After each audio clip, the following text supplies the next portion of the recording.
앞선 내용에서는 호사, 기사, 방사와 같은 일본 공술의 유형과 일본의 고유 공술, 마지막으로 현대일본 공도에서 유파가 어떻게 분류되는지를 살펴보았습니다. 이번에는 그 흐름을 이어 일본 공도를 대표하는 주요 유파인 오가사와라류, 다케다류, 헤키류를 중심으로 그 역사와 사법적 특징을 살펴보겠습니다. 오가사와라류는 오가사와라 나가키요를 시조로 합니다. 부로막치 막부에 이르러서는 고다이고 천황이 오가사와라 가문을 무가예법의 중심으로 언급할 정도로 일본 지배계급의 예법을 담당하는 위치에 있었습니다. 에도 막부 시대에는 쇼군 가문의 예법을 전담하면서 그 영향력이 더욱 강화됩니다. 오늘날에도 현대일본어에서 오가사하라라는 표현이 매우 엄격한 예절을 의미할 정도로 오가사하라 유파는 일상의 모든 거동과 예법을 체계화한 것으로 알려져 있습니다. 공술에 있어서도 마찬가지입니다. 앉는 법, 일어서는 법, 걷는 법, 그리고 활을 다루는 자세와 발사 동작까지 일본의 궁사가 지켜야 할 전반적인 행동 규범을 정립했으며 현대일본 공도의 예절 체계에도 절대적인 영향을 남겼습니다.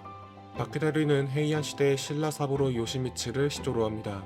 그 후손이 가이 지방, 현재의 야마나시현 일대에 정착하며 가이 다케다 가문으로 이어졌고 전국 시대의 풍운하인 다케다 신겐이 바로 가이 다케다 가문의 일족으로 잘 알려져 있습니다. 다케다 신겐이 죽은 후 다케다 가문은 쇠퇴하지만 가문의 공술은 규슈의 구마모토에 기반을 두는 호소카 가문으로 이어지며 전승됩니다. 이 계통은 호소카류라고도 불리며 근대 이후에도 전승 체계가 유지됩니다. 1939년 대일본 공마의 설립, 그리고 1961년 다케다류 야부사메의 쿠마모토 중요무형문화재 지정 등을 통해 현재까지 계승되고 있습니다. 야부사메는 흔히 고대부터 이어진 전통으로 인식되고는 하지만 프로스켄의 공사신사에 관한 고찰과 조지다카시의 무경사학 정종의 일본 전래, 번역, 유포를 둘러싸고 라는 논문에 따르면 야부사메 등 기사산물은 헤이안 시대부터 이어져 내려온 전통이 아닌 교호 13년 쇼군인 도쿠가와 요시무네의 명에 따라 중국 청나라 진변약과 심내성을 통해 일마일전, 일마삼전 등의 서법을 채택하며 복원된 것이며 그 의식과 예법은 무가의 예법 담당이었던 오가사하라 가문에 맡겨지게 되었다고 합니다.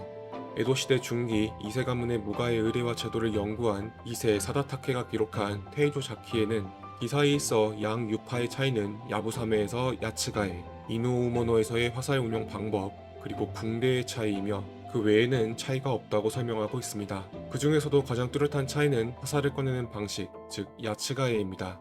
다케다류는 말의 귀를 자르듯이 화살을 신체 앞으로 빼내며 빼내는 지능 방향에 따라 3번으로 나누어 뽑습니다. 반면 오가사라류는 화살을 신체 옆방향으로 한 번에 길게 빼낸 뒤 화살을 높이 들어올려 아야이가사라는 삭박과 평행선을 유지하며 밀고 당깁니다. 장비에 있어서도 차이가 납니다. 다케다류는 마치 우리의 국궁과 같이 허리에 궁대를 묶어 화살을 꽂는 방식을 사용하는 반면 오가사라류는 에비라라고 하는 화살통을 사용합니다. 신류인 헤키류는 무로막치 중기에 헤키탄조 마사츠쿠를 시조로 합니다. 헤키류는 당시 사무라이 계층에서 유행하던 형식 중심의 궁수를 배격하고 실전에서 적을 확실히 맞추는 활쏘기를 구축했습니다. 오가사라류의 궁술이 예법과 의례에 무게를 둔다면 헤키류는 전장에서 보병이 확실하고 효율적으로 적을 명중시키는 실전 궁술로서의 성격이 강했습니다. 현대 일본 공도에 미친 영향도 분명합니다. 오가사라류가 예법을 정리했다면 헤키류는 실제 활쏘기 이론인 사법8절 샤와세츠에 큰 영향을 남겼습니다. 헤키류는 실용적인 성격으로 인해 고위 사무라이보다는 실제 전쟁에 앞장서는 사무라이 전 계층에 빠르게 받아들였으며 헤키탄조 마사츠쿠의 많은 제자들이 각 지역에 번에 고용되어 다양한 변화를 겪으며 수많은 분파를 낳은 유파입니다. 본래 현대 일본 공도에서는 공식적으로 유파를 엄격하게 나누지 않습니다. 그럼에도 오늘날까지 예법과 의식을 중요시하는 예사계와 활쏘기의 실전성을 중요시하는 무사계로 나누어 인식되어 전승되고 있습니다. 오가사라류와 헤키류의 보사 비교에 있어서 오가사라는 정면 예사계임을, 헤키류는 사면 무사계임을 미리 말씀드립니다. 먼저 아시부미, 발디딤 동작입니다. 발디딤을 하는 데 있어 오가사라는 시선의 관역에 유지한 채 왼발을 반걸음 내디딘 후에 오른발을 왼발에 잠시 붙였다가 부드러운 곡선을 그리듯이 크게 벌리는 연속적인 하나의 동작인 한발 디딤 방식을 따릅니다. 오가사하라의 한발 디딤의 장점은 불필요한 동작을 생략한 아름다운 움직임이지만 시선의 관역으로 유지하면서 관역과 양 발끝을 일직선으로 놓는 데는 상당히 많은 수련을 요구합니다.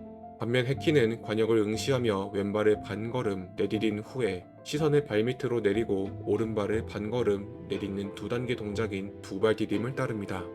도발디딤은 시선을 관역과 발밑으로 움직일 수 있기에 관역과 양말 끝을 일직선으로 놓는 데 편리하며 이에 따라 관역을 정확하게 조준하는 데 유리합니다. 다음은 야치가의 화살 운용 방법입니다. 먼저 활을 쏘기 전 화살을 쥐는 방법에 있어 오거사라는 우리 죽시의 아랫마디에 해당하는 화살의 사부절 부분을 잡아 촉 끝 10cm 정도가 주먹 밖으로 보이도록 접는 반면에 패키는 촉을 주먹 안에 숨기듯이 접습니다. 활에 화살을 밀어넣는 과정에 있어서도 오거사라는 화살의 원위를 잡아 하나의 동작으로 끝까지 화살을 밀어넣어 살을 먹이는 반면에 패키는 화살의 원위를 잡아 화살의 절반까지 밀어넣고 다시 화살의 중간을 잡아 화살을 밀어넣어 살을 먹이는 두 동작으로 나눕니다. 또한 두 발의 화살을 운용함에 있어서 오거사라는 두 번째 화살을 약지와 소지 사이에 껴놓고 다시 약지와 소지로 촉 끝을 감싸서 파지하는 데 반해 패키는 중지와 약지 사이에 화살을 껴놓고 다시 소지와 약지 사이에 화살의 사부절을 끼는 방식으로 파지합니다. 일본 공도의 가장 큰 사법 특징인 테노우치, 중손을 쥐는 방법에 있어서도 차이는 분명합니다. 오가사라는 테노우치를 함에 있어서 엄지로 활대를 강하게 누르는 힘인 츠노미를 중요하게 여기며 테노우치의 완성은 다이산이라는 단계에 이르러 만들어집니다.